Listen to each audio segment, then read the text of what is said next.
जय महाराष्ट्र. मी Tulshidas Bhoite. Newsroom live तुमच्या आमच्या मनातील प्रश्नांची थेट वेगळ्या क्षेत्रातील नेत्यांकडून उत्तरं मिळवण्याचा आपला आवडता कार्यक्रम म्हणजे न्यूजरूम लाईव्ह.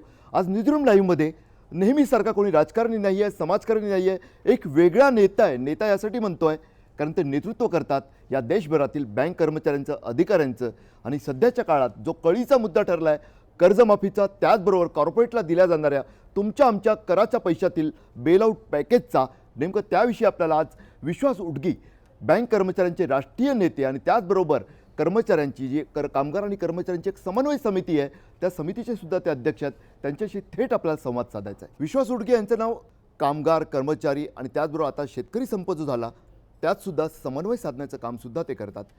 विश्वासचा पहिला मुद्दा स्वाभाविकरित्या तोच घ्यावा लागतोय. म्हणजे बँका म्हटलं की भलं तुम्ही नेतृत्व करत असा, मात्र सामान्य माणसाच्या मनात एक नेहमी प्रश्न येतो की सामान्य माणसांसाठी माझ्यासारखा माणूस अगदी काही टक्के व्याज मिळतं म्हणून त्या बचत खात्यात पैसे टाकत असतो.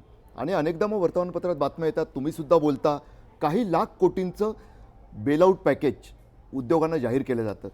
आणि प्रश्न पडतो म्हणजे आपला मेहनतीचा पैसा काही अक्षरशः म्हणजे त्याचं जे व्याज येतं ते किती असतं हा प्रश्न पडावा इतकं कमी येतं. आणि दुसरीकडे मात्र काही लाख कोटींचं बेलआउट. आता परत काही जण म्हणतात की बेलआउट म्हणजे काय कर्जमाफी नाही, उगाच कशाला तुम्हाला कळत नाही तर गप्प बसा. नेमकं हे असं का घडतं? मुळात बँकिंग व्यवस्थेमध्ये ज्या ठेवी येतात त्या ठेवींच्या आधाराने मग कर्ज वाटप किती असावं, कसं असावं हे ठरतं.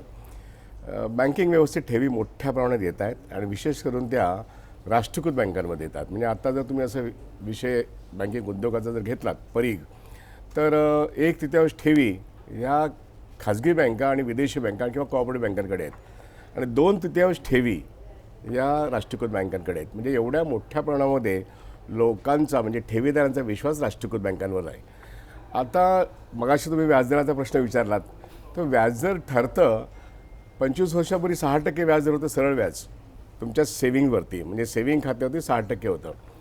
पण उदारीकरणाचं युग सुरू झालं आणि एकूणच लिबरलायझेशनच्या प्रक्रियेमध्ये रिझर्व्ह बँक ऑफ इंडियाने 25 वर्षानंतर व्याजदरावरचं नियंत्रण पण काढून टाकलं. आणि मग तुम्ही बघितलं की साधारणपणे 2000 नंतर हे व्याजदर कमी कमी होत 4% झालेलं आहे. आणि त्याला काही ठिकाणी 4%चं 3.5% पण झालं आहे किंवा 3% पण झालं आहे. तर येस बँकेसारखी एक बँक 7% देते. आता 4%पेक्षा जास्त व्याज देणार कोणी एखादी कोऑपरेटिव्ह संस्था असेल तर ती बुडण्यात जमा आहे. पण येस बँक आज 7% देते, कोटक बँक 6% देते, कारण त्यांच्याकडे येणारे एकूण ठेवी आणि एकूण येणारे कर्ज ह्याच्यात त्यांचा व्यवहार ते तसं बसवत आहेत. आणि आज ते म्हणतात की 7% देणं मला परवडतं. खरं तर ही अतिशक्ती आहे. काही वर्षांतर ती बँक नसेल असं मला आत्ताच सांगायला काय हरकत नाही, कारण ग्लोबल ट्रस्ट बँकेने 1995 साली अशा तऱ्हेचे व्यवहार केले होते आणि ती 10 वर्षात म्हणजे 2005 साली आज अस्तित्वात नाही आहे. त्यामुळे जास्त व्याजदर देण्याची ज्यांची जास्त जाहिराती देत आहेत त्या फार काळ त्या संस्था टिकत नाहीत असं सहकारी बँकेच्या बाबतीत म्हणता येतं आणि असं खाजगी बँकांच्या बाबतीत पण म्हणता येणं. लोकांनी शहाणपणाचा लसावी काढून राष्ट्रीयकृत बँकांमध्ये ठेवी ठेवणं हे पत्करलेलं आहे आणि हा शहाणपणा अतिशय महत्त्वाचा आहे. त्यामुळे या ठिकाणी आता 4% व्याजदर मिळतं हे बरोबर आहे आणि ह्याच्यापेक्षा जास्त मिळावं असं म्हणणारा मी ऑल इंडिया बँक एम्प्लॉयीजचा एक कार्यकर्ता किंवा नेता आहे. हे का याचं वारंवार मी विश्लेषण केलेलं आहे. परंतु आज बँकांची अवस्था तुम्ही मगाशी म्हटलं की फार मोठ्या लोकांनी जी कर्ज घेतलीत म्हणजे कॉर्पोरेट म्हणू आपण त्यांना, आपण पूर्वी प्रचलित शब्द काय होता, भांडवलदार. मोठ्या कंपन्यांचे मालक यांना भांडवलदार म्हणणं ही एक साधारण पद्धत आहे. हल्ली त्याला कॉर्पोरेट असं म्हणतात, विशेष करून मिलेनियम सुरू झाल्यानंतर 2000 सालानंतर. आता हे कॉर्पोरेट जे आहेत यांनी मोठी कर्ज उचलली आहेत, ती इन्फ्रास्ट्रक्चरसाठी उचलली आहेत, मोठ्या रस्त्यांच्या बांधणीसाठी, मोठ्या वीज प्रकल्पांसाठी उभे केलेले आहेत. या सगळ्या प्रक्रियेमध्ये ही कर्ज आता थकलेली आहेत आणि ही जी थकलेली कर्ज आहेत ही वसूल करण्याचा प्रश्न बँकांपुढे उभा आहे. तुम्ही जेव्हा बेलआउट पॅकेज हा शब्दप्रयोग केलात तर बेलआउट पॅकेज करून बँका काही त्यांना मोकळं करत नाहीत किंवा सरकारही मोकळं करत नाहीत.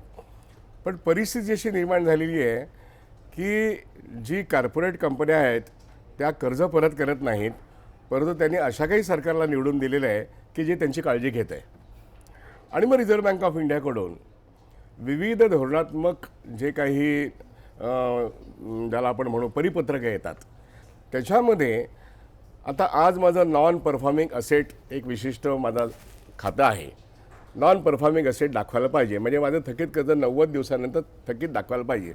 पण ते थकीत न दाखवता माझ्या कर्जाची पुनर्रचना करून त्याला CDR म्हणजे कॉर्पोरेट रिस्ट्रक्चरिंग असं म्हणतात. डेट रिस्ट्रक्चरिंग म्हणजे डेट रिस्ट्रक्चरिंग म्हणजे कर्जाची पुनर्रचना. पण कोणाच्या? तर मोठ्या भांडवलदारांच्या कर्जाची पुनर्रचना. आता ती NPA जे दाखवायला पाहिजे ते न दाखवता CDR दाखवलं म्हणजे दीर्घ जीवदान दिलं. रघुराम राजन असताना त्यांनी आणखीन एक सांगितलं, या CDR मधले मोठे जे आहेत त्या मोठ्यांना थोडा आणखीन वाव द्या म्हणजे जीवदान द्या. त्याला त्यांनी स्ट्रॅटेजिक डेट रिस्ट्रक्चरिंग असं नाव देऊन जवळजवळ असा एक प्रयोग केला 1 वर्षभर. मग बँकांनी सांगितलं अहो हे स्ट्रॅटेजिक डेट रिस्ट्रक्चरिंग यशस्वी होत नाही आहे. मग सगळेजण थंड बसले. त्यामुळे NPA, SDR किंवा CDR हे तिन्ही प्रकार म्हणजे थकीत आणि बुडीत कर्ज आहे असं स्पष्टपणे सांगायला पाहिजे. मग या थकीत आणि बुडीत कर्जाचा नेट परिणाम बँकिंग उद्योगावरती काय होतो आहे? तर सरकार एका बाजूने म्हणतं अरे थकीत आणि बुडीत कर्ज वाढलं तर मी मालक म्हणून भांडवल त्याचं ठेवलं पाहिजे. आणि आंतरराष्ट्रीय पातळीवरती एकूणच आता असा नियम आहे, बेझल 3 नियम आत्ता त्याला लागू झालेला आहे. तो एकूण कर्ज वाटपाच्या 12% हे भांडवल असलं पाहिजे. एकूण कर्ज वाटपाच्या म्हणजे रिस्क वेटेड असेट चांगली कर्ज त्याच्या 12% हे त्या बँकेचं भांडवल असलं पाहिजे. राष्ट्रीयकृत बँकांचं भांडवल हे जर 1993 साली एक 6% असलेलं चाललं असतं, 98मध्ये 8% असलेलं चाललं असतं किंवा 9% 2005ला चाललं असतं, तर आता 2010 नंतर ते 12% असलं पाहिजे असं जेव्हा आंतरराष्ट्रीय पातळीवरती आलेलं आहे. तर भारतीय राष्ट्रीयकृत बँकांचा हे जे भांडवल आहे हे 12%च्या आसपास आहे. कुठे 10 आहे, कुठे 9 आहे, कुठे 11 आहे, कुठे 13 पण आहे काही बँकांच्या. पण तरीसुद्धा थकीत आणि बुडीत कर्ज वाढलं की मग ते भांडवल अपुरं पडतं. मग भांडवल अपुरं पडलं की मग प्रत्येक फायनान्स मिनिस्टर आपल्या बजेटमधून तरतूद करतो. बजेटमधूनच तरतूद करायला लागेल म्हणजे तो आपलाच पैसा. म्हणजे टॅक्सपेअरचा पैसा. मग त्या ठिकाणी लोक आरडाओरडा करतात. मग शेतकरी नेते पण आरडाओरडा करतात, राजकीय नेते पण आरडाओरडा करतात, मध्यमवर्गीय टॅक्सपेअर पण आरडाओरडा करतो. त्या आरडाओरड्यात तथ्य नाही असं नाही आहे, तथ्य आहे. पण म्हणजे भारताचं सरकार त्याच्या हातामध्ये 27 बँका आहेत. मग त्यात IDBI पण आहे, स्टेट बँक ऑफ इंडिया पण आहे आणि अन्य 19 राष्ट्रीयकृत बँका पण आहेत. मिळून तो पब्लिक सेक्टर बनतो. त्याचं भांडवल कोणी द्यावं शेवटी? तर सरकारनेच द्यावं. नाही. कारण जेव्हा नफा होतो ना तेव्हा शेअर होल्डरला डिव्हिडंड मिळतो. त्याचप्रमाणे भारत सरकारला सुद्धा दर वर्षाला डिव्हिडंड द्यावा लागतो. त्यामुळे भारत सरकारला दरवर्षी डिव्हिडंड मिळतो बँकांकडून मोठ्या प्रमाणात. पण बँका तर तोट्यात गेल्यानंतर एकतर भांडवलाचा पण प्रश्न निर्माण होतो आणि डिव्हिडंडचा पण प्रश्न निर्माण होतो. आणि मग बँकांच्या ह्या थकीत आणि कर्ज बुडव्यांचं करायचं काय हा प्रश्न आता बँकर्स पुढे आहे, सरकार पुढे आहे आणि रिझर्व्ह बँक ऑफ काय इंडिया होतं पुढे माहिती आहे का, ह्या NPA म्हणा, CDR म्हणा, रघुनाथ आपण रघुराम SDR राजन. म्हणूया, हा, RBI ह्या म्हणूया. सर्व म्हणजे हे वेगवेगळे जे टर्म्स आहेत ना हो. त्या माझ्यासारख्या सामान्यांना काहीच कळत नाही. हो सर्व एकच कळतं की एक मोठा विजय माल्या हो हजारो कोटींचं कर्ज घेतो आणि ते बुडल्यात जमा असतं आणि थेट परदेशात निघून जातो. हो. आरामात तिथे जगतोय. आम्हाला आता पार्ट्यांमध्ये तो दिसतो तिथे. हो, हो, हो. आणि दुसरीकडे मात्र आमच्या शेतात राहणारा एखादा विठ्ठल मोरे हो त्याच्या घरावर मात्र जप्ती येते, त्याच्या शेतावर जप्ती येते. हे कुठंतरी पूर्ण खुपणार असतं. असं का घडतं बघ? हेच खरं वास्तव आहे. म्हणजे शेतकरी कर्ज बुडवतो तेव्हा त्याच्या कर्जाची वसुली करण्याकरता त्याच्या घरावरती नांगर फिरवण्यात येतो. त्याच्या घरावरती नांगर फिरवण्यात येतो तेव्हा त्याच्या शेतावरती नांगर फिरलेला सुद्धा वाया जातो. म्हणजे त्याचा शेतमाल वाया जातो, त्याचे श्रम वाया जातात आणि बँक कर्ज फेडण्यामध्ये शेवटी तो आत्महत्येचा विचार करायला लागतो. आणि म्हणून गेल्या 10-15 वर्षामध्ये 3 लाख आत्महत्या झाल्या. हे शेती व्यवस्थेतलं गहरं संकट जे आहे, गैर संकट आहे, हे अरिष्ट आहे. हे अरिष्ट कसं दूर करावं याकरता राज्य यंत्रणांनी विचार करण्याची गरज आहे. त्या ठिकाणी त्या शेतकऱ्याला 2008 साली जी कर्जमाफी आली ही त्या शेती व्यवस्थेतले संकट दूर करण्याच्या दृष्टीने केंद्र सरकारने उचललेलं एक चांगलं पाऊल होतं, ज्याला सर्वांनीच पाठिंबा दिला. पण शहरी मध्यम वर्ग म्हणा, उद्योगपती म्हणा यांनी त्याला विरोध केलेला आहे. त्यांचं म्हणणं आम्ही टॅक्स पेयर आहोत आणि तो कर्ज बुडवतो.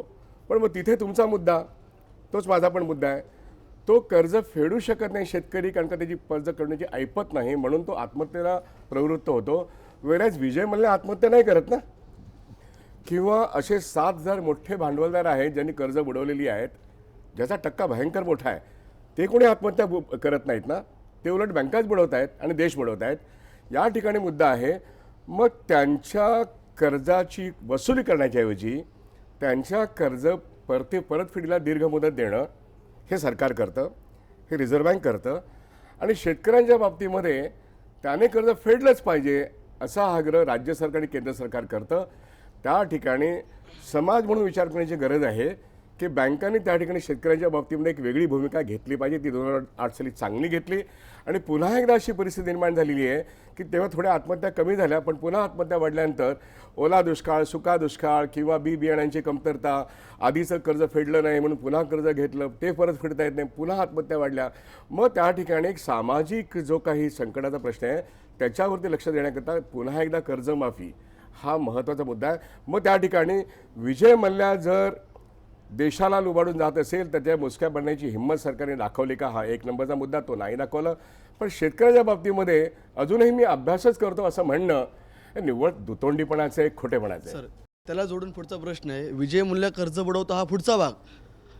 सामान्य शेतकरी, सामान्य नागरिक त्याच्या उद्योगाला असेल 5 ते 10 लाखाचा जेव्हा कर्ज काढायला जातो, बँकांकडे 10 हेलपाटे मारतो तरी त्याला कर्ज मिळत नाही. विजय मल्ल्यावरती ऑलरेडी कर्ज असताना त्याला या मोठ्या बँका कर्ज देतात कशा? त्याला बँकेत न जाता परस्पर त्याचं लोन सँक्शन केलं जातं, त्याच्यावरती अनेक कर्ज असताना त्याला चक्रवाढ व्याज लावलं जात नाही. मात्र सामान्य शेतकरी असेल, सामान्य नागरिक असेल, त्याला चक्रवाढ व्याज लावून तो आत्महत्या करतो. त्याची कोणतीच बँक खबरदारी घेत नाही. मात्र बँका या मोठ्या व्यक्तीनं, विजय मल्ल्या असो किंवा अनेक उद्योगपती असो, त्यांना मात्र कर्ज येतं. हे नेमके बँकेचं काय कारण असतं? हे एक प्रचंड मोठं वास्तव म्हणायला पाहिजे की बँका छोट्यांकडे राष्ट्रीयकरणानंतर त्याला दरवाजा उघडण्यात आले म्हणून तो आत आला. आणि ज्याला आर्थिक पत नाही त्याला पत मिळवून देण्यासाठी जो एक राष्ट्रीय पातळीवरती 69 साली बँक राष्ट्रीयचा प्रयोग झाला, ही एक अतिशय चांगली क्रांतिकारी गोष्ट होती. त्यामुळे छोटा माणूस आत येऊ लागला. पण छोटा माणूस आत येऊ लागल्यानंतर सुद्धा त्याला नीटपणे वागणूक मिळत नाही आहे, हे तुमच्या बोलण्यातून आलेले स्पष्ट वास्तव आहे. पण त्याचबरोबर मोठ्याला मात्र रेड कार्पेट देण्यात येतं. आणि विजय मल्ल्याचं कर्ज IDBIने दिलं ते 24 तासात सँक्शन झालेलं आहे. आणि ते सँक्शन होत असताना तारण काही घेण्यात आलेलं नाही आहे. आणि जेव्हा तो परदेशी पळून जात होता, मला वाटतं मागच्या फेब्रुवारीला 2 फेब्रुवारी किंवा 3 फेब्रुवारी, तेव्हा सुप्रीम कोर्टामध्ये जे सगळेजण बँकर पण धावले आणि मी स्वतःहून एका चॅनलवर सांगितलं की त्याचा पासपोर्ट रोखा, त्यांनी कर्ज फेडलेलं नाही आहे, पासपोर्ट रोखण्यात आलेलं नाही आहे. आता तो तिकडे क्रिकेट मॅच बघतो, तो तिकडे भयानक आणखीन काय काय गोष्टी करत असतो. पण या ठिकाणी आता IDBIचे चेअरमन, माजी चेअरमन योगेश अग्रवाल आणि मंडळी आता आत आहेत. तिथे स्टेट बँक ऑफ इंडियाचे चेअरमनने SBI कॅपमार्फत जे काही असेसमेंट केली आणि IDBIचे चेअरमनने सुद्धा असेसमेंट केली, त्यामध्ये चक्क ते कर्ज विनातारण दिलेलं आहे. आणि एकूण 9,900 कोटीचं आता कर्ज आहे बँकिंग उद्योगामध्ये.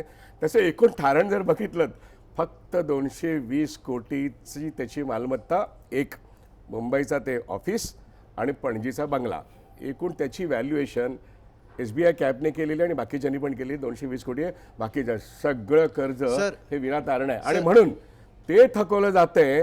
याचा संताप लोकांमध्ये आहे. मग विजय मल्ल्याला जर तुम्ही रेड कार्पेट देता तर शेतकऱ्यांच्या बाबतीत सहानुभूती का नाही दाखवत? कर्जमाफी त्याला जस्टिफायबल आहे, विजय मल्ल्याला कर्जमाफी जस्टिफायबल नाही आहे. त्याला आर्थिक गुन्हेगार म्हणून तिहार जेलमध्ये बसवण्याची गरज आहे. सर हे ऐकायला खूप चांगलं वाटत असतं की विजय मल्ल्यासारख्यांना तिहार जेलमध्ये बसवलं पाहिजे. पण प्रश्न हाच पडतोय की विजय मल्ल्याला रेड कार्पेट ट्रीटमेंट जी दिली जाते ते देणारे कोण असतात? शेवटी विश्वास उडगी ज्या बँक कर्मचाऱ्यांचं, अधिकाऱ्यांचं नेतृत्व करतात तेच ना. त्यामुळे याबद्दलही विश्वासजींना आपल्याला विचारायचं आहे की त्यावेळी कर्मचारी आणि अधिकारी करतात काय, जे आमच्या शेतकरी विठ्ठल मोरेला मात्र तिकडे जाऊन त्याच्या घरावर, त्याच्या झोपड्यावर, त्याच्या शेतावर जप्ती आणतात. नक्कीच विचारायचं आहे. टीम जय महाराष्ट्र त्यासाठी तयार बसली आहे. थोडंसं थांबूया एका ब्रेकसाठी.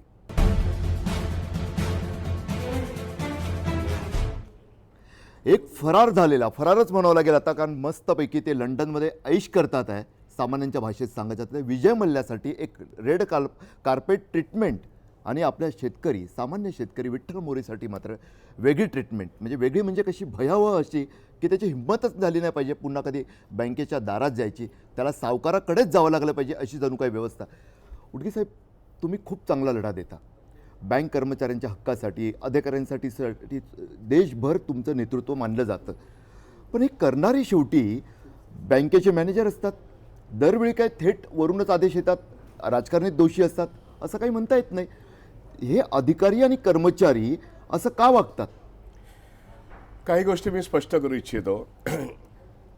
साधारणपणे substaff, clerk, special assistant, officer scale 1 हे सगळे फ्रंटलाईनवरती सेवा देणारे लोक आहेत. म्हणजे जेव्हा ग्राहक बँकेत शिरतो तेव्हा त्याला पहिले लोक जे सेवा देणारे ते हे आहेत. पण निर्णय प्रक्रिया आहे, कर्जाची जी निर्णय प्रक्रिया आहे ही मात्र वरच्या स्तरावरती होत असते. अगदी खेड्यातल्या शाखेमध्ये सुद्धा मॅनेजमेंटकडे जरी पावर्स असले त्याला मर्यादा असतात. त्यामुळे सामान्य माणूस पहिल्यांदा कातावतो, काही त्याचा प्रश्न सुटला नाही तर तो मॅनेजरवरती, त्याचा तेवढासा दोष असतो असं नव्हे.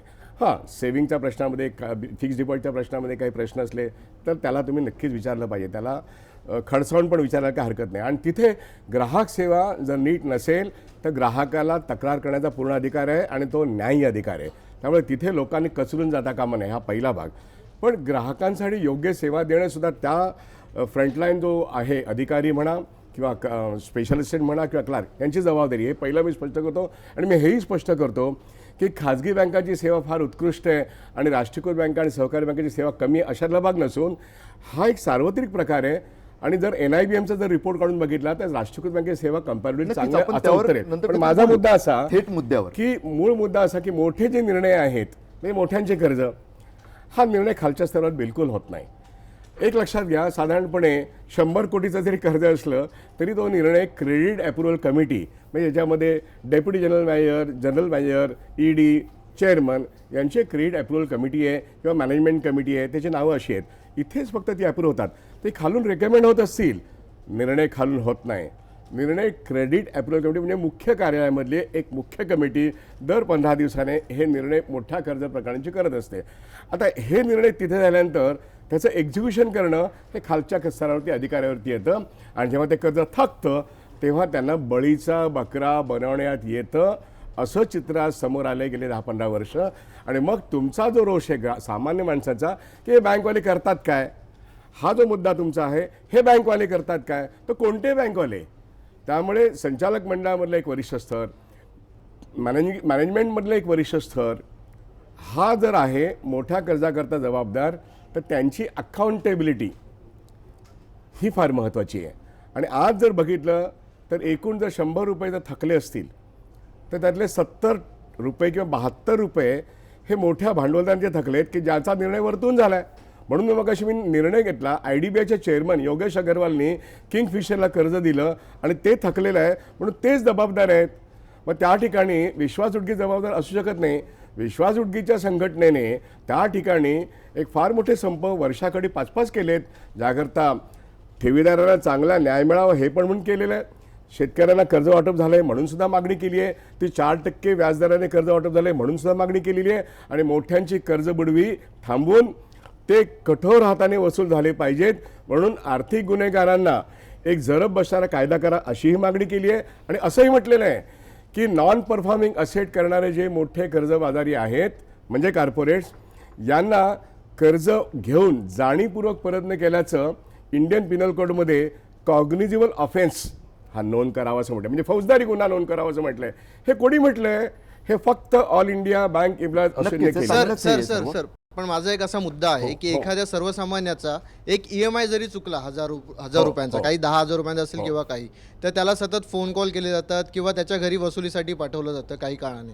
आता इथे हजारो कोटी दिलेले आहेत उधार, तेही सर्वसामान्यांच्या खिशातले. मग ते बँकेला तेवढं कळत नाही का की याच्याकडून तेवढी रिकव्हरी होणे बाकी आहे? मग हा घोटाळा आधीच उघड का नाही होत? हेच सर्वसामान्य मत आहे की सामान्य माणसाला तुम्ही छळता, म्हणजे फोन आला की छळवणूक असं संबंध पण चुकीचं आहे. तो डेस्कचा जो ऑफिसर आहे किंवा क्लार्क आहे त्याला जे काय काम देण्यात आलेलं आहे फॉलोअप करणं कर्ज वसुलीचं, तो ते करतो. तो बघत नाही की शेतकरी आहे का छोटा उद्योगपती आहे. आणि त्या ठिकाणी त्याला तो म्हणजे तो असं जाणवतं की माझ्यावरती जबरदस्ती केली जाते. मोठ्यांना ही जबरदस्ती पण जाणवत नाही कारण ते देतच नाहीत. आणि त्यांच्याकडे वसुली करता जाणारे तरी कोण? कारण मोठ्यांनीच कर्ज दिलेली आहेत, मोठे तर जात नाहीत.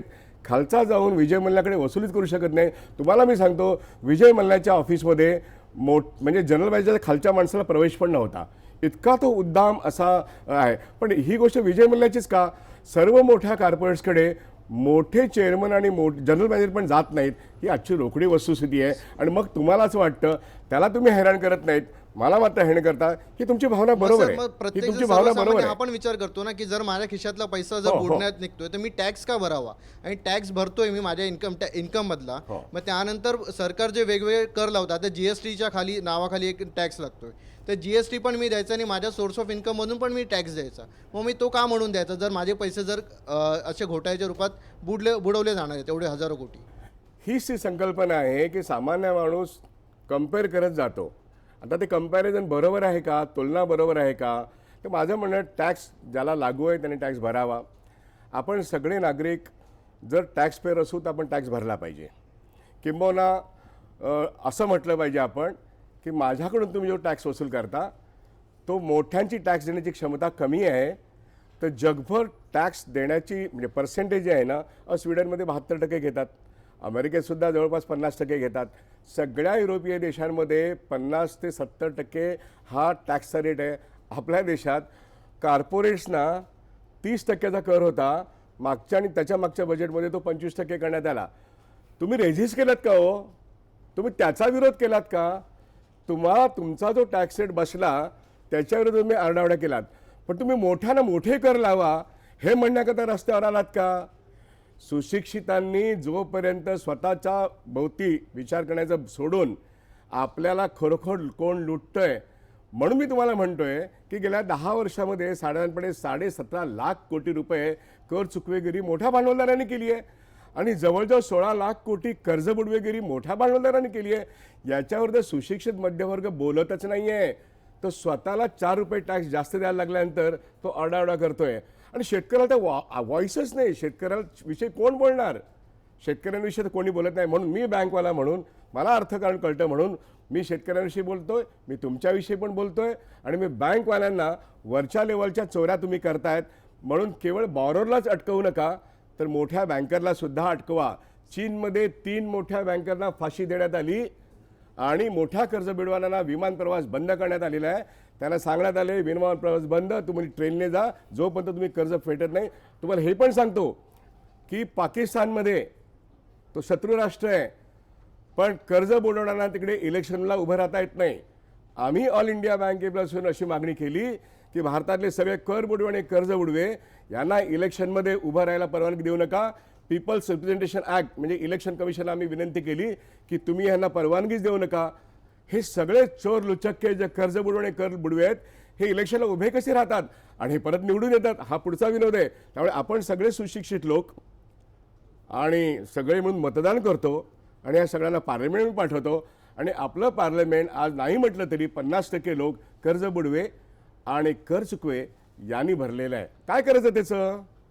सर, त्याच मुद्द्यावरती मी बोलतोय की आता तुम्ही विजय मल्ल्याविषयी बोलताय, तुमची संघटना यापुढे विजय मल्ल्या विरोधात काय आक्रमकपणे आंदोलन करणार आहे का? कारण तुमच्या संघटनेमध्ये हजारो कर्मचारी आहे, सर्वसामान्य नागरिक आहेत, शेतकरी त्या ठिकाणी बघितला असेल तर त्याच्या मनात आक्रोश आहेच. परंतु तुमची संघटना यापुढे सरकारविरोधात आंदोलन करणार आहे की विजय मल्ल्याला फाशी द्यावी, त्याच्या विरोधात फौजदारी गुन्हा दाखल करावा? तुमची संघटना यापुढे काय करणार? खरं तर तुम्ही यापूर्वी केलेलं आहे या संदर्भात खूप तीव्र. मित्रांनो, मी एवढंच सांगेन, परंतु त्याच्या प्रश्नाचा रोख मला वाटतं असा आहे की शेवटी कसं आहे की अटीतटीची एक लढाई लढणार का? हो, अगदी बरोबर. आता खरा मुद्दा आहे की विजय मल्ल्याला आम्हीच खरं म्हणजे ह्याच्यामध्ये आणलेलं आहे. युनायटेड स्पिरिट्स नावाचं त्याची जी काय युनायटेड ब्रेवरीची सबसिडरी आहे याच्यामध्ये RBIला माहिती देणारे आम्हीच आहोत, त्याच्यावर केस करणारे आम्हीच आहोत, माध्यमांना माहिती देणारे आम्हीच आहोत, किंगफिशरबद्दल माध्यमांना माहिती देऊन प्रत्यक्षात केस करणारे आम्हीच आहोत.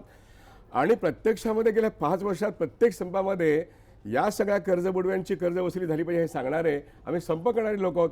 आमचा दर दिवशी 1000 ते 1500 रुपये पगार घालून आम्ही संप केला आहे, तो जनतेच्या हितासाठी, देशाच्यासाठी. कारण जर बँकांची कर्ज वसुली झाली नाही तर ते देशातल्या ठेवीदारांचं नुकसान आहे आणि देशातल्या संपत्तीचं नुकसान आहे. ही आमच्या संपामागची बातमी. एक विजय मल्ल्या नाही, एसआरचं 1,30,000 कोटी म्हणजे तो सर्वात मोठा कर्ज बुडवे आहे. त्याच्या खालोल काय घेतलं तर अंबानी, त्याच्या खालोखाल जर तुम्ही घेतलं राजकुमार धूत वगैरे हे सगळे मोठे मोठे लोक आहेत ना, ज्यांचे खासदार पण आहेत, वेणुगोपाल धूत आणि राजकुमार धूत, नावं घेऊन सांगतोय. व्हिडिओकॉनने 48,000 कोटी रुपये बुडवलेले आहेत. आता नावं घेऊन सांगण्याची पाळी आहे. केंद्र सरकारच्या मंत्रिमंडळामध्ये 2-3 लोक आहेत, त्यांना पद्मभूषण आहे आणि त्यांची कर्ज वसुली झालेली नाही आहे. सेंट्रल बँक ऑफ इंडिया यांच्याकडून कर्ज वसुली झालेली नाही आहे. आणखीन महाराष्ट्रातले 2 मंत्रिमंडळातले लोक आहेत ज्यांनी युनियन बँक आणि बँक ऑफ महाराष्ट्रामध्ये 20-20 कोटीचं चार्जशीट आहे CBIचं. आता ही मंडळी मंत्री आहेत, खासदार आहेत, मग या लोकांकडून कर्ज वसुली होत नाही आहे आणि लोक त्यांना मतदान कसं करतात हाच खरा आपला प्रश्न आहे. सर मग माझं एक म्हणणं आहे Please. की जर एवढे हजारो कोटींचे घोटाळे जर गव्हर्नमेंटला थांबवता येत नाही आहेत, हे जे 48,000 कोटी आणि तुम्ही 1,00,000 कोटींचे वगैरे घोटाळे म्हणताय, मग ब्लॅक मनी जे सरकार म्हणते ते खरंच अस्तित्वात आहे का? जर जे प्रत्यक्षात जे डोळ्यासमोर घडले ते रोखणं शक्य होत नाहीये, जे डोळ्यांच्या मागे झालेलं आहे ते प्रत्यक्षात आणणं शक्य आहे का? म्हणजे ते अस्तित्वात आहे का खरं तरी, की फक्त हे जादू टोण्यासारखं आहे? हो, आता खरं तुम्ही मुद्द्यावर आलात. कारण बँकांची कर्ज बुडवी हे गेले 25 वर्षामध्ये जे सातत्याने होते आहे, मग हे कर्ज परत करत नाहीत. आणि तुम्ही बघितलं असेल की कर्ज बुडवणारे बहुतेक टेक्स्टाईल मॅग्नेट होते, इंजिनिअरिंग मॅग्नेट होते, केमिकल मॅग्नेट होते. मग हे कर्ज बुडवलेलं कर्ज बँकांना परत नाही आलं म्हणून बँकांचा ताण वाढला. पण हे पैसा गेला कुठे? तर 25 वर्षामध्ये बऱ्याच फायनान्स कंपन्या याच कर्ज बुडव्या कंपन्यांनी काढलेल्या आहेत. म्हणजे त्यांनी सायफनिंग आउट केलं पैशाचं. आणि हे सायफनिंग आउट केल्यानंतर IPL नावाचा पहिला जो खेळाचा प्रयोग झाला, जो सट्टे बाजार आहे, मी एका TVला मुलाखत दिली की बँकांमधला सायफन आउट केलेला पैसा याचं मनी लॉन्ड्रिंग होतं आहे आणि ते IPL नंबर 1 पासून ते आत्तापर्यंत सगळ्या IPLच्या टीममध्ये आहे. आणि मग मी नावं घेऊन सांगायला लागलो, IPLच्या 10 टीमपैकी 7 टीम ह्या बँकांचे कर्ज बुडवणाऱ्या कंपन्यांची आहेत. आणि तुम्ही आता उदाहरण घेऊन सांगायचं तर सहारा नंबर 1. दुसरी गोष्ट चेन्नई टीम, धोनी ज्याचा कॅप्टन होता.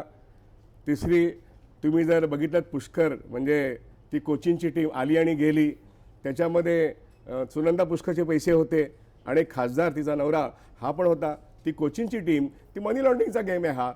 त्याचप्रमाणे पुण्याची टीम उभी राहिली, पुण्याची टीम गेली. त्यानंतर तुमची दिल्लीची टीम आज तुम्ही बघा गो एअर आहे, नाव घेऊन सांगतोय, त्या ठिकाणी प्रीती झिंटा आणि हे आहेत. आता यांचा एकूणच बॉम्बे डाईंग ही बँकांची कर्ज परत फेडली का हो बॉम्बे डाईंगने? तर Bombay Dyeing is one of the defaulter.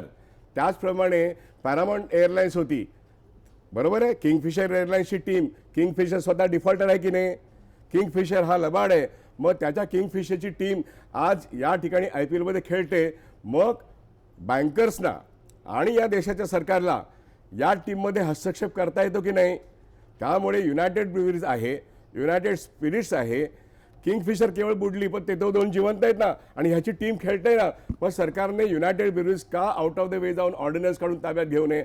सरळ साधा प्रश्न आहे, जनतेच्या मनातला प्रश्न मी तुमच्यापुढे उपस्थित करतो. जनतेच्या मनातील असाच एक मोठा प्रश्न पडला असेल आता उडगी साहेबांना ऐकताना. त्यांनी सर्वांची नावं घेतली, कोणत्याही उद्योगपतीला सोडलं नाही. मात्र राज्य मंत्रिमंडळातील ते 2 नेमके मंत्री कोण?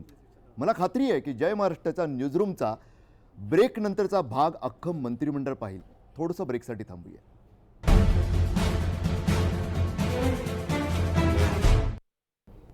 त्या मंत्र्यांचं सोडून द्या, मलाही मगापासून प्रश्न पडलेला की नेमके कोणते? कधी एकदा उडगी साहेब सांगतात असं तुमच्यावर का मलाही प्रश्न पडेल, त्या मंत्र्यांनाही प्रश्न पडला असेल की खरोखर आपलीच नावं येतात का? तुम्ही आता बोललंच पाहिजे. हो, स्पष्टपणे सांगतो की आत्ता जे कामगार मंत्री आहेत, काय म्हणतात त्यांना, निलंगेकर पाटील, आता यांचं 20 कोटी बँक ऑफ महाराष्ट्राचं देणं आहे आणि 20 कोटी युनियन बँकेचं देणं आहे. आता हे देणं ते नाकारतायत का? तर त्यांनी जाहीरपणे नाकारलं असेल तर त्यांनी सांगावं तसं. पण CBIने चार्जशीट इश्यू केलेला आहे. मग त्यांनी जेव्हा मंत्रिपदाची शपथ घेतली तेव्हा जनतेने हा प्रश्न उपस्थित केला. मग अशा वेळेस मुख्यमंत्र्यांनी त्यांना शपथ देऊन त्यांना क्लीन चिट पण दिली आहे. मग हे कितपत संयुक्तिक आहे हा एक भाग. सुभाष देशमुखांच्या बाबतीत पण असाच प्रश्न आहे. त्यामुळे बँकांचं कर्ज घेऊन न फेडणं त्याकरता शेतकऱ्यांना शिक्षा होते आहे. ते कर्जमुक्तीची माफी म्हणजे बँकरला दोष देण्यात येतो, ते रफली वागतात वगैरे वगैरे, ते तुम्ही बरोबर बोललात. ते त्यांच्यापाशी सहानुभूतीने वागलं पाहिजे शेतकऱ्यांशी, हे आमचं मत आहे.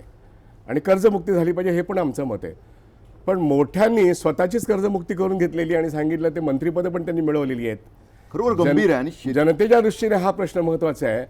ज्या मोठ्या भांडवलदारांनी आणि मंत्र्यांनी राजकारण्यांनी स्वतःची कर्जमुक्ती करून घेतलेली आहे तर ते त्या पदावरती बसू कसे शकतात? लोकशाहीमध्ये खूप गंभीरच हा आहे. गंभीर आणि प्रश्न आता आहे. शेती कर्जाचा जो प्रश्न आला, आमच्या टीमला खूप शेतकऱ्यांच्या कर्जाबद्दलच खूप आपुलकी आहे आणि त्या आपुलकीतून त्यांना काही प्रश्न आहेत. सर माझा प्रश्न असा आहे हो. की जर सरकारने शेतकरी कर्जमाफीचा निर्णय घेतला तर सरकारवरती ऑलरेडी 35 ते 40 हजार कोटीचं कर्ज आणि प्लस हा बोजा वाढणार आणि पुन्हा त्यांना कर्ज उपलब्ध करून देण्यासाठी पैशाचा बोजा वाढणार, म्हणजे ते लाखो हजारो कोटीमध्ये जात आहे, तर त्याचा थेट परिणाम सर्वसामान्य माणसाला होईल का?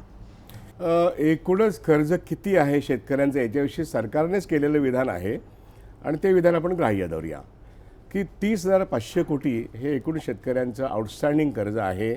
आणि कर्जमुक्तीचा प्रश्न आला तर आम्ही एक निर्णय घेऊ असं त्यांचं म्हणणं आहे, अभ्यासाअंती 31 ऑक्टोबर नंतर. आणि आता ते घेतला असं जाहीर पण करतात आणि 31 ऑक्टोबरला घेऊ असं पण म्हणतात. दोन्ही गोष्टी बोलतात ते. हा दोतोंडी व्यवहार झाला. पण आपण 30,500 कोटी याच्यावरती स्थिर राहूया. खरं म्हणजे किती असेल हे सरकारने सांगण्याची गरज आहे. माझा मुद्दा हा, त्याच्यामध्ये 18,000 कोटी हे राष्ट्रीयकृत बँकांचं आउटस्टँडिंग कर्ज आहे आणि शेतकऱ्यांविषयी, आणि 12,000 कोटी हे जिल्हा सहकारी बँकांचे आहे. जिल्हा सहकारी बँकांना कर्ज वाटपाची मोकळीक आत्ता सध्या नाही आहे. त्यांना डिमॉनिटायझेशनच्या प्रक्रियेमध्ये त्यांना नवीन कॅश देणं हे पण त्यांनी केलं नाही. त्यांना जुनी कॅश RBIने घेतली नाही, त्याचं 400 कोटीचा व्याजाचा भुर्दंड ते भरतायत. याच्याविषयी सरकार काही बघायला तयार नाही आणि नाबार्डसुद्धा काही बघायला तयार नाही. हा एक भाग. त्यामुळे त्यांचे हातपाय जरा मोकळे करा, ते बांधून ठेवलेत तर ते कर्ज वाटप करून ते कर्जमुक्तीमध्ये थोडासा हातभार लावतील. हा एक भाग. राष्ट्रीयकृत बँकांच्या बाबतीमध्ये सेंट्रल गव्हर्नमेंटने, कारण का मालक राष्ट्रीयकृत बँकेचा भारत सरकार आहे, तिथे निर्णय घेण्याचा प्रश्न आहे. जर त्या ठिकाणी UPमध्ये जर तुम्ही 78,000 कोटीचा प्रश्न निर्णय घेऊन संपवता, कारण का मोदी साहेबांनी इलेक्शनमध्ये सांगितलं आणि ते सत्तेवर आलेल्या योगी साहेबांनी पूर्ण केलं. मग या ठिकाणी महाराष्ट्रामध्ये सुद्धा पूर्वी सांगितलं होतं ते पूर्ण करा ना. इथे आकडा 30,500 कोटीचा आहे. दुसरी गोष्ट, टॅक्स पेअरच्या संदर्भात तुम्ही जो प्रश्न विचारला, महाराष्ट्र सरकारचं तुटीचंच बजेट आहे. 1.5 ते 2 लाख कोटीपेक्षा जास्त कर्ज डोक्यावर आहे. सर्व राज्य सरकारांची कर्ज ही आहेत आणि रिझर्व्ह बँक ऑफ इंडिया त्यांना ओव्हरड्राफ्ट देत नाही, ही पण परिस्थिती आहे. पण तरीही केंद्र सरकार आणि राज्य सरकार मिळून आपण जनहितार्थ कित्येक वेळा तुटीचं बजेट गेले 70 वर्षात सादर करीत आलेलो आहोत. त्यामुळे तुटीचं बजेट का सादर करायचं? हा 30,500 कोटीचा बोजा तुम्ही साधारणपणे 67 सालापासून जो ॲग्रेरियन क्रायसिस आहे, शेतीवरचं अरिष्ट आहे, ते अरिष्ट हाताळताना सर्व केंद्र सरकारांनी, सर्व राज्य सरकारांनी कोणत्या पद्धतीने या प्रश्नाकडे बघितले याचा अभ्यास करा. त्यामुळे शेतकरी जेव्हा 3 लाखाने आत्महत्या करतो गेल्या 10 वर्षामध्ये, तेव्हा हे शेतीवरचं व्यवस्थेचं संकट आहे लक्षात ठेवून आता दुसऱ्यांदा कर्जमाफी ही अनिवार्य आहे आणि म्हणून ती कर्जमाफी राष्ट्रीय संकट म्हणून दूर झालं पाहिजे आणि पुरोगामी महाराष्ट्रात हे फार आवश्यक आहे. आणि म्हणून एक विशेष अधिवेशन बोलून त्यांना वित्तीय तूट ही विस्तारली तरी चालेल, पण माणूस जगला पाहिजे. त्या ठिकाणी टॅक्स पेअरच्या संदर्भाला मी तुम्हाला एक आठवण करून देतो. 1973-74ला जो मोठा 72-73ला जो मोठा दुष्काळ पडला, तर महाराष्ट्र सरकारने एक प्रोफेशन टॅक्स म्हणून आणलं आणि तो प्रोफेशन टॅक्स त्याच्यावरती सिलिंग शेवटी आलं 200 रुपयाचं. आजही तुमच्या माझ्या पगारातून, संघटित कामगार वर्गाच्या पगारातून 200 रुपये टॅक्स जातो. तो कशासाठी गेला? तर म्हणजे नरेगावरती जे कामगार काम करतात त्यांना किमान 100 रुपये मिळावे, ही जशी स्वागतार्ह बाब आहे. आता त्या पैशाचं नेमकं काय होतं हा एक वेगळा स्वतंत्र विषय आहे. पण माझं म्हणणं, संघटित कामगार हा प्रोफेशन टॅक्सच्या रूपाने काही गोष्टी देतो आहे आणि टॅक्सच्या रूपाने सुद्धा देत असतो. त्यामुळे कामगार जनता तक्रार करत नाही आहे, राज्य सरकारच तक्रार करते की टॅक्स पेअर काय म्हणतील. आणि मोठे लोक जे कमी टॅक्स भरतात तेच याच्याविषयी जास्त बोलत आहेत. तुम्ही आणि मी जास्त बोलत नाही आहोत. किंवा तुम्ही आणि मी सपोर्ट केला पाहिजे शेतकऱ्यांच्या ह्या संपूर्ण कर्जमाफीला, अशी माझी स्पष्ट भूमिका आहे. आणि ह्याच्यात राजकारण कोणत्या पक्षाचं नसून शेतकरी जगला तर देश जगेल, शेती जगली तर समाज जगेल. म्हणून शहरी मध्यमवर्गीयांनी टॅक्सचं बाऊ करू नये आणि सरकारला हे शक्य आहे म्हणून त्यांना मला शक्य नाही असं म्हणणं हे राज्यकर्त्या वर्गाचं नामुष्कीचं धोरण आहे. राज्य करता येत नसेल तर पाय उतार व्हा, पण शेतकऱ्यांना जगवा हे आपल्याला स्पष्टपणे सांगायला पाहिजे. एक प्रश्न उपस्थित होतो 7 तारखेला म्हणजे 2 दिवसापूर्वीच उर्जित पटेल आहेत गव्हर्नर, हो. त्यांनी विधान केलंय की शेतकऱ्यांची जर कर्जमाफी केली तर कुठेतरी भारतीय अर्थव्यवस्थेला फटका बसू शकतो आणि जी 2 वर्षीय जी वित्तीय तूट भारत सरकार आपलं भरून काढतोय त्याला पण कुठेतरी फटका बसू शकतो. त्याबद्दल काय सांगाल? कारण कर्जमाफी ही झालीच पाहिजे, ही माझ्यासारख्या असंख्य सामान्य लोकांची भावना आहे. कारण तो बिचारा शेतकरी मरतोय, दिवसेंदिवस मरतोय. आम्ही बातम्या करतो, आम्हाला माहिती आहे. खूप वाईट अवस्था आहे.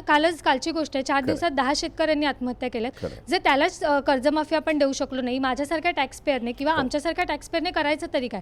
मग आम्ही जो टॅक्स देतोय त्याचा फायदाच काय ना? म्हणजे जर तो टॅक्स जर सामान्यांपर्यंत पोहोचत नाही, शेतकऱ्यांपर्यंट पोहोचत नाही, तुम्ही म्हणाला, तर मग आम्ही टॅक्स देऊन फायदा काय? बरोबर या आहे. मुलीनं खऱ्या भावना पोहोचवलेल्या आहेत. अगदी तुम्ही खूप छान प्रश्न विचारलेले आहेत. टॅक्स पेअरचा पैसा हा अर्थव्यवस्थेमध्ये नीटपणे विकासाच्या कामी लागत नाही, असाच तुमचा मुद्दा आहे.